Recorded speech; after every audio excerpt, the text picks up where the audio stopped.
Now today we are going to start lesson number 5, accounting ratio and analysis. See, in this chapter we are going to study introduction, point number 1, presentation of ratio, that is point number 5, classification of ratio, that is point number 6, profitability ratio and liquidity ratio. Okay, rest of the topics are omitted. Clear? Now see here, after that, introduction. That is, the financial statement analysis assists to understand the information disclosed in the financial statement of the business entity easily. Due to this simplicity, different stakeholders find it very convenient to make their investment decisions. See, there are many stakeholders which are related to business, and the information related to business are disclosed in the financial statement. Okay, so this information which is disclosed in the financial statement, that is your trading account, P&L account or balance sheet, okay, is to be seen by many different stakeholders for their investment decision.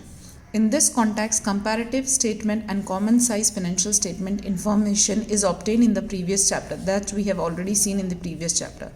Ratio analysis is included as another tool of financial analysis. Ratio analysis is a traditional and widely used tool. Okay, see, in analysis of financial statement you have learned two methods, that is comparative and common size, to analyze the financial statement.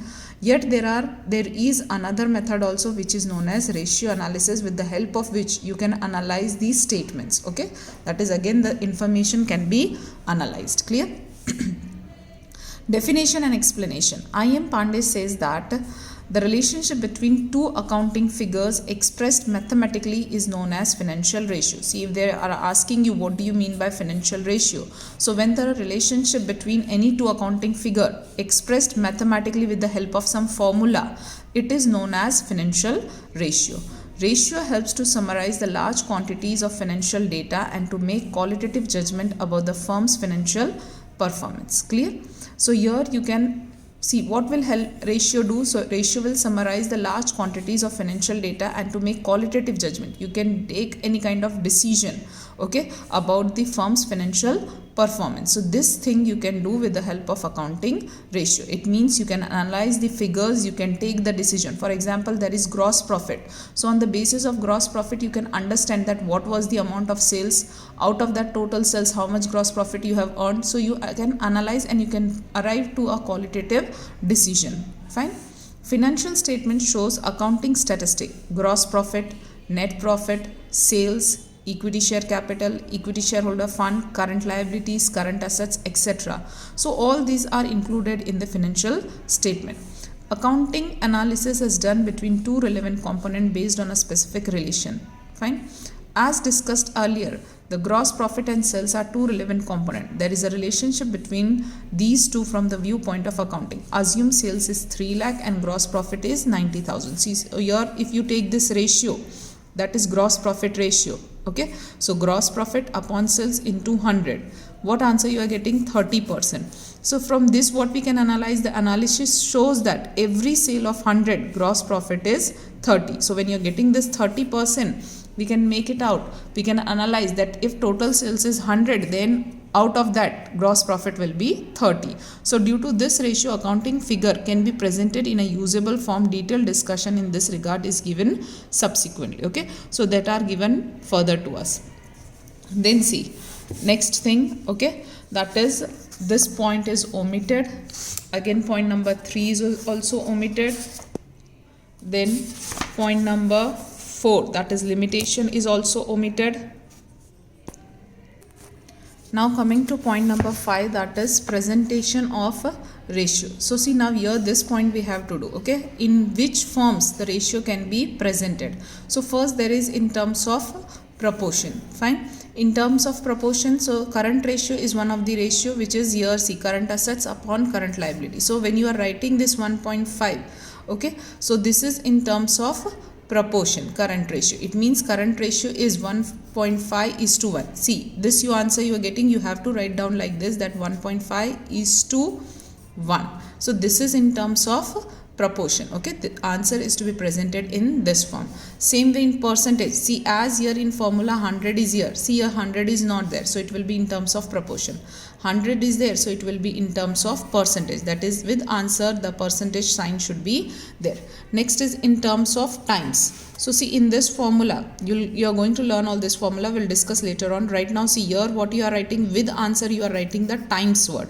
So when you are writing the times word, it is in terms of times. Same way what you'll get, so you'll get that is in terms of fraction. Okay, the ratios are also available in terms of fraction. In this textbook it is not visible, wait a minute. It's in this textbook, that is in terms of proportion. Okay, so here they have said that capital of a business unit is 5 lakh, non-current of a business are 2 upon 5 of the share capital. So what you did, 5 lakh into 2 upon 5, so you get that is 2 lakh. Okay, so here this thing is given in fraction. Same way in terms of days, weeks and month, you can get the exact idea of days or weeks or months, okay, with the help of this formula, that is collection period, or it is also known as debtors ratio. This we are going to study in detail, okay, when we'll be studying about the types of ratio. So right now understand that in which forms the ratios can be presented. Okay, that is presentation of ratios. So ratio can be presented in 5 forms: proportion, percentage, times, okay, then fraction, and in days, weeks or months. Fine. Now we'll see the next topic, that is classification of ratio. See, we have to do this topic also, okay, that is topic number 10. Okay, so now moving on to point number 6, that is classification of ratio. See here, classification of ratio. Classification of ratio is done in 2 categories. Okay, one is traditional and one is functional. See, in traditional classification, which thing you have to keep in mind, that is ratio which is based on trading account and profit and loss account, ratio which is based on balance sheet, and composite ratios. Okay, these 3 points you have to keep in mind. Fine. Now next is, that is functional ratio. See, functional classification. So functional classification is based on profitability, liquidity, solvency and efficiency. Please remember the names. Okay, that is functional classification. What is the state the functional classification of accounting ratios? So 4 types of accounting ratios are coming in functional, that is profitability, liquidity, solvency and efficiency. And here in traditional method there are 3 types of ratios, that is ratio related to trading account and P&L account, ratio of balance sheet, and composite ratios are given. Fine. So first we will be moving with, that is profitability ratio. Okay, see, now in your course you have to study in profitability ratio, that is gross profit ratio and net profit ratio. These 2 ratios are omitted for you. Is this clear? So profitability ratio, the main objective of every business is to earn profit. The earning capacity of the company is known as profitability. There are different ratios to measure profitability. As per the syllabus, the following profitability ratios are to be studied, but in your syllabus you have to study only 2 ratios, that is gross profit ratio and net profit ratio. So first we will be moving, that is with gross profit ratio. See, gross profit ratio discloses the relationship between gross profit and total net sales. See, in the formula itself, when you see the formula of gross profit, what is there? So see, this is the formula of gross profit, that is gross profit upon total net sales into 100. Okay, so here what you are getting, so see, you are getting 2 things, that is gross profit and total net sales. Gross profit is an income based ratio. See, gross profit is related to income, so thus gross profit ratio is an income based ratio. Remember this also, when gross profit is an income and its proportion to sales is also income is determined, this ratio indicate percentage of gross profit to sales, that is in compared to if there is 100 sales, what is your gross profit. Okay, so it shows the percentage of gross profit to sales. Sales indicate revenue from operation. This you have already studied in lesson 3 and 4. Sales means that is revenue from operation. Operating income means the income which is generated from the business in which company deals. Sales, that is total net sales. Okay, total net sales means that is sales minus sales return. So if there is any sales return, you have to deduct that sales return from the amount of sales. Clear? So this is your formula. Okay, what is the objective? So these 3 things you have to remember. Gross profitability of the business can be measured through gross profit ratio. You can measure gross profitability of the business. Trend, It is income based ratio. As it is income, see income, if it is increasing then only it is good. So that is, it is an increasing trend indicates enhancement in profitability. Okay, so as it is income based, so the trend also should be in the increasing form. Clear? So this is the details which is related to gross profit.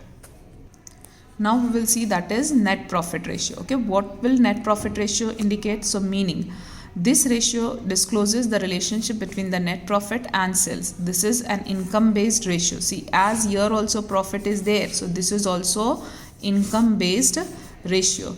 This ratio shows the percentage of net profit to sales. What is net profit? So the amount remaining after deducting all the expenses from the total income. Okay, so this is the amount remaining after deducting all the expenses from total income. So from total income, when you are deducting all expenses, so what do you get? You get net profit. Okay, that is net profit is equals to income minus expenses, that is total income minus total expenses. Okay, see this format again you have learned in the company's final account. Okay, so see, please remember same only, that is sales. So revenue from operation, then minus sales return if there is any. Okay, then you have to add operate other incomes. Okay, so then we are getting total income, which we were giving that it is A. Okay, so here see we were writing revenue from operation, then other income, then total income. Okay, which was our A part. And then all expenses were, that is P, C, D, E, F, D, and then O. Purchases, change in stock, direct expenses, employees benefit expenses, finance cost, then depreciation and amortization, and other expenses. And then you were doing total expenses, which was B. Now from this A, that is total income, when you are deducting total expenses, you are getting that is profit before tax, that is A minus B, and then income tax, and then you are getting that is profit after tax. Okay, so this format already you have learned in lesson number 3 and lesson number 4. Okay, so same format you have to prepare for net profit ratio also. So see here the formula, that is net profit ratio. So net profit after tax upon net sales. See again net sales means that is if there is any sales return, so sales minus sales return, and then into 100. See your 100 is there, so whatever answer is coming you have to write down, that is percentage. Same way here also in gross profit ratio also. See here the answer, whatever answer you are getting here, okay, that is 100 is there, so you have to present your answer in percentage. Fine. Now your objective, the overall profitability of business can be seen through this ratio. All incomes and expenses are considered here. Next in trend, since this ratio is income based, increasing trend of it indicates enhancement in total profitability. Okay, so as it is income based, so here also the trend should be in an increasing form. Clear? Next to this, that is liquidity ratio. Okay, so liquidity ratio we are going to study both the ratios in exam also you are supposed to study. See first, the basic objective of every business is to earn profit.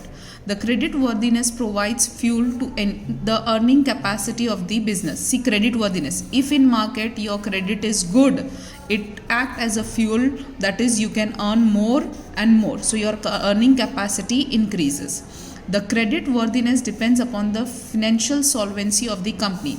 How financial, that is financial soundness. If you are having good financial position, then your credit worthiness will increase in the market. If you are facing financial scarcity, then your credit will go down in the market. In accounting, the solvency is determined with two viewpoints. Okay, so solvency can be determined, that is with the two viewpoints, that is first long-term solvency and second that is short-term solvency. Short-term solvency is known as liquidity. Okay, short-term solvency means that is your liquidity. Okay, that is in short-term you get to the idea, that is see here it is said liquidity means the ability of business unit to pay to the short-term liabilities. Okay, that is whatever you are supposed to pay your liabilities and you are able to pay. See ability of the business to pay the short-term liability. If you are able to pay all your short-term liabilities, it means your liquidity is good. Okay, short-term liabilities means that is current liabilities. Okay, short-term liabilities means current liabilities. And what is it there in current liabilities? So creditors are there, bills payable are there, bank overdraft is there, any outstanding expense is there. Okay, so these are all coming in, that is current liability. As per the syllabus, the following ratio are to be studied, that is current ratio and liquid ratio. First we'll start, that is current ratio. Current ratio show relationship between current asset and current liability. So see, therefore the formula is also, that is current assets upon current liability. See here 100 is not there. So whatever answer you are getting, you have to write down in the proportion form, that is to 1. Clear? What is the proportion of current liability against current asset is indicated by this ratio. It can be said that the liquidity position of the business entity is good if the proportion of current asset is higher than the current liability. See, this stands for current liability and this stands for current asset. It means here your answer, if it is more than 1, then you are having good position. If your answer is less than 1, it means you are not having a good position, your liquidity is not good. Okay, so your position is entity is good. If the proportion of current asset is higher than the current liability, more liquidity means more short-term solvency. It means you are able to pay off all your liabilities. See, for example, here there is 1.28. It means by 0.28 will be saved. Okay, you are having easily you are capable to pay all your liabilities. Okay, and if this is double, exactly 2, okay, it means if you pay your current liability also, then also 1 share is still remaining with you. Okay, so current assets mean which is in cash from the cash equivalent or which can be converted into cash within 12 months. Okay, current assets, what do you mean by current asset? That whichever asset you can convert it into cash easily, that assets are known as current assets. Fine. And one more thing, see here I said 2:1. See the ideal current ratio. Okay, ideal current ratio is 2:1. That is, if this is your current liability, your current assets should be double of this. Okay, so this is your ideal current ratio. In board exam they are asking that what is the ideal current ratio. So ideal current ratio should be 2:1. Clear? Now these are all your current assets. Clear?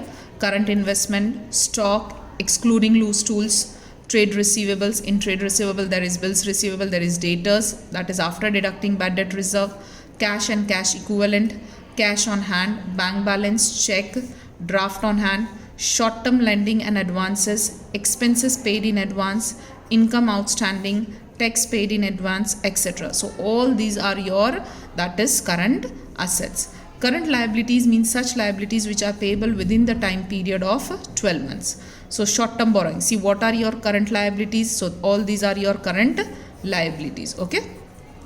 So here they have given the list of current assets and this is the list of your current liabilities. See short-term borrowings. Okay, that can be bank overdraft. Clear? Then trade payable, so bills payable and creditors, interest payable on long-term liabilities, due but not paid liability, that is outstanding expenses, due but not paid interest, expenses outstanding, uncalled dividend, installment received in advance, short-term provisions are all included in current liability. Okay, that is short-term provision means that is provision for tax, okay, which you have studied, that is in final account, company's final account. Now see objective of current ratio. The objective of this ratio is to know the capacity of the business unit to pay the short-term obligations. Okay, that is your short-term liability should be pay off. Okay, so you can know that how much is your capacity. For example, here there is 1.28, so you have a capacity to pay all your current liabilities. Suppose this is less than 1, okay, here your answer is coming 0.50, so only half of your current liability you can pay, half of the current liability won't be able to pay. So you know the exact idea that how much short-term liabilities you are able to pay from the current ratio. Hope the ratio is clear in your mind. Then see trend. The proportion of this ratio varies industry to industry. Generally 2:1 is the proportion of this ratio is considered to be an ideal, which I said you earlier also, that the current ratio, ideal current ratio is 2:1. If this ratio is greater, then the standard indicates the loss of interest, and lower ratio indicate that standard creates interruption in manufacturing process. Okay, so if your ratio is good, then loss of interest, okay, and lower ratio indicates that is your manufacturing process can come to an stop. Okay, that is interruption is possible, thus its standard proportion is desirable. Fine. Next is that is liquid ratio. Okay, so see liquid ratio. Liquid ratio shows the relationship between liquid assets and current liability. See, in current ratio it was current asset and current liability. In liquid ratio it is liquid assets and current liability. So the formula will be that is liquid assets upon current liabilities. Clear? Again here the answer you will get in the proportion of 1. Okay, so with the answer you have to add this is to 1. Fine. Then see, this ratio indicates the proportion of liquid assets against current liabilities. This ratio also discloses the liquidity of the business entity. From the current asset, the stock and expenses paid in advance are deducted. The balancing figure is liquid assets. So in short, what you will do, that is liquid assets is equals to current assets minus stock minus prepaid expense. So from your current asset, if you deduct stock and prepaid expense, so you get liquid assets. Clear? So this line is explaining that only. That is from current asset, the stock and expenses paid in advance are deducted. So the balancing figure you will get, that is liquid assets. Clear? Then here there is a formula, that is liquid assets upon current liabilities. So liquid assets are such assets which are easily convertible into cash and cash equivalent. What are liquid assets? So the assets which are easily convertible into cash and cash equivalent is known as liquid assets. Current liabilities already we have discussed in current ratio. Now what is the objective and trend of this? So the objective of this ratio is also to measure liquidity. The purpose is to measure capacity to pay short-term liabilities. This indicates better capacity. Okay, better capacity in paying short-term liabilities than the current ratio. Okay, compared to current ratio also, this will give you exact idea that how much you can pay and how much you cannot pay. This ratio, see what we have done, stock we have excluded, okay, and prepaid expense. Liquid asset, what is the formula of liquid assets? So liquid assets is equals to current assets minus stock minus prepaid expense. Why we have deducted this to? See, stock sometimes we are unable to sell. Prepaid already we have paid, so we will deduct it. Okay, so left out is what? Debtors are there, bills receivable are there, cash balance, bank balance, okay, or cash and cash equivalent. So all these things are easily convertible into cash. So this ratio gives you exact idea that how much you can pay, that is from how much amount you can pay your current liabilities. Okay, so this ratio is also known as quick ratio. What is the another name of liquid ratio? It is also known as quick ratio. There is no time period of 12 months prescribed for the conversion of asset into cash. See, here you have a 12 months time period in current ratio. Okay, see here 12 months time period is there in current ratio. It can be convertible, but here there is no time period for 12 months. Easily before that also you can convert it into cash. Okay, thus this ratio is faster than current ratio to pay the short term liabilities. Here the proportion of this ratio, that is, this is your ideal ratio. Okay, ideal liquid ratio is 1:1. Okay, so if your liability is 1, then your current assets also should be 1. Okay, so this condition is known as an ideal liquid ratio. Clear? See, next is solvency ratio, but all these ratios are omitted. You are not going to study these ratios because of corona situation, okay, according to 30% reduced syllabus. But we will see that what do you mean by solvency ratio. Okay, no need to do this calculation, but solvency ratio as in functional ratios it was there. Okay, see on page number here. Okay, as it is here that functional classification, according to functional classification there are 4 types of ratios. So you should understand that what do you mean by profitability, what do you mean by liquidity, what do you mean by solvency, and what do you mean by efficiency. So just we will go with the introduction part. Okay, see, generally economic or financial solvency is considered in the context of long term. See, liquidity ratio were for short term, so solvency ratio is for long term. Solvency is used to measure economic health of the business, that is your economic soundness only. Economic health means your financial capacity.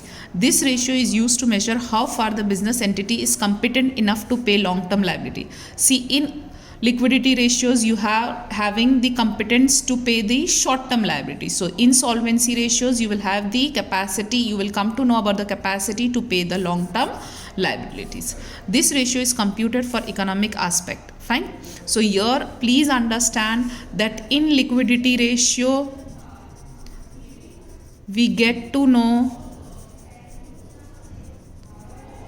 financial capacity to pay short term liabilities. Okay, whereas in solvency ratio we get to know the financial capacity to pay the long term liabilities. Okay, so in liquidity that it is short term liabilities can be paid, whereas in solvency ratio we get to know about the payment, how to pay the long term liabilities. Fine, but all these ratios are omitted. Okay, so we will see now next ratio, that is efficiency ratio. See here there is efficiency ratio. Okay, efficiency ratio is also known as activity ratio. All these four ratios you are supposed to study. Okay, it means the sums based on these ratios will be asked in your board exam. Clear? Now what is this efficiency ratio? C or activity ratio. Efficiency ratio is also known as activity ratio. The profitability of the business increases when all resources and equipments acquired by the business entity are used efficiently. In this context, efficiency or activity ratios are developed. The following ratios are covered in the syllabus. These ratios are calculated in terms of time. See here the answer will be coming in terms of times. Okay, so whenever you calculate any ratio, whatever answer is coming, you will write down times word with that answer in this. Another ratio in this category are debtors turnover ratio, creditors turnover ratio. For these two ratios, debtors collection and creditors payment period is determined, which can be in days, months or weeks. Okay, this period may be in terms of days, months or weeks. Okay, so what you exactly know from this? So see, the profitability of the business increases when all resources and equipments are acquired by the business entity are used efficiently. It means you are using all your resources efficiently, either it is raw material or human beings. Okay, so from efficiency or activity ratio you come to know that how much far you are using your resources to full extent. Okay, so that things you will come to know from this ratios. Okay, first is that is stock turnover ratio. See, what is the formula of stock turnover ratio? So cost of goods sold upon average stock. Fine, this ratio shows relation between the cost of goods sold and average stock. How many times stock is converted into production can be ascertained by this ratio. So you have to remember this, that how many times I can convert my stock into production and sales. Okay, that I can come to know from this ratio. See, what is the average stock? Later on we will discuss again the formulas in detail. Okay, right now we are just seeing, having a glance of it. Objective: this ratio is the measurement of efficiency for the conversion of stock into sales. Here your stock is converted into sales, you are going to know about that. Trend: what is the trend? So generally the increasing trend is acceptable. Only remember that you have to get the increasing trend, that is higher the trend is better for you. Okay, so the increasing trend shows that very often the stock is converted into cost of goods sold and finally into sales. Generally it is established that higher the ratio, higher the sales and higher will be the profit. Clear? If ratio is high, sales will be high, and if sales is high, then profit also will be high. Clear? So that is stock turnover ratio. Next is working capital turnover ratio. Okay, see, working capital turnover ratio, this ratio shows the relationship between sales and working capital. Okay, as sales is there, so sales upon working capital. Clear? That is the formula. If you are not able to find out sales and there is no information, so in place of sales you will use your formula, that is cost of goods sold upon working capital. So here there are two formulas. If sales is possible, you can get the amount for sales, then the formula is sales upon working capital. If sales is not possible, you cannot get the amount of sales, then you will get the amount, that is cost of goods sold upon working capital. If sales is not available, the relationship between the cost of goods sold and working capital is determined. Fine. When sales is not given, the question of this ratio is to be calculated on the basis of cost of goods sold. What is the objective? C. The purpose to invest in working capital is to yield revenue, that is income. This ratio is used to examine the efficiency of working capital. As compared to stock turnover ratio, this ratio gives better result for efficiency measurement. In stock turnover, only stock is considered, but this ratio working capital is also considered. See, in stock turnover ratio, we were only calculating the stock, okay, but here we are also seeing the working capital. Fine. Trend.